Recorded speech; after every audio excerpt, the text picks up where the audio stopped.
Hello everyone. তো দেখো সকাল সকাল আমরা রওনা দিয়ে দিয়েছি শালগঙ্গার উদ্দেশ্যে। তো দেখো আমার পাশে আমার বোন বসে আছে, তার পাশে আমার বর বসে আছে, পেছনে মা আর সামনে বাবা। তো আমি বিয়ের পর প্রথম যাচ্ছি, আর বিয়ের আগে আমি দুবার গেছি শালগঙ্গা, আর এবার বিয়ের পর প্রথম যাচ্ছি। তো চলো দেখতে থাকো।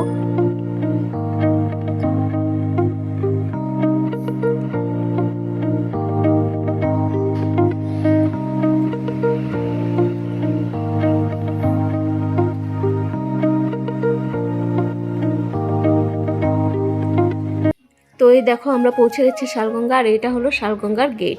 তো তো আমরা ভেতরে ঢুকে পড়েছি। ঢুকে এই দেখো গাছটা সেটা, আর এখানে দেখো যেটা প্রসাদ বানানো হয় সেটা চুলো। আর যতবার গেছি এত ভালো লাগছে। আর এখানে দেখো কালাচাঁদ, তার পাশে আছেন হলো গিয়ে মহাদেব, তার পাশে আছেন হলো গিয়ে দুর্গা মা। তো এই দেখো দুর্গা মাকে দেখাচ্ছি তোমাদেরকে।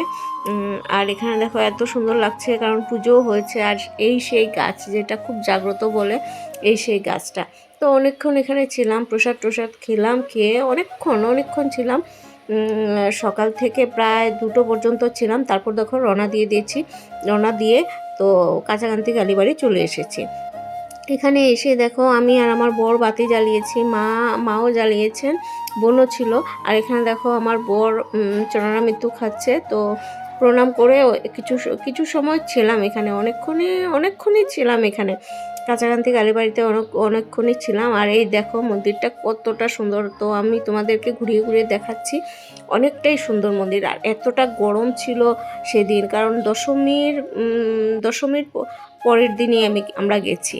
তো এখানে দেখো বেরিয়ে পড়েছি, বেরিয়ে তো আমরা গেছি মামার বাড়িতে। এই দেখো আমার দিদা দাদু, আমি তোমাদেরকে ভালো করে দেখাচ্ছি। এই হলো আমার দিদা, তার পাশে দাদু, আর তার পাশে মামির মা বাবা। আর এখানে দেখো খাওয়া দাওয়া হচ্ছে, আর মাসির মাসি আমার মার পাশে। আর এখানে দেখো আমার বাবা আর বড় বসে আছে। আর তো আমরা চলে এসেছি, তার জন্য টাটা।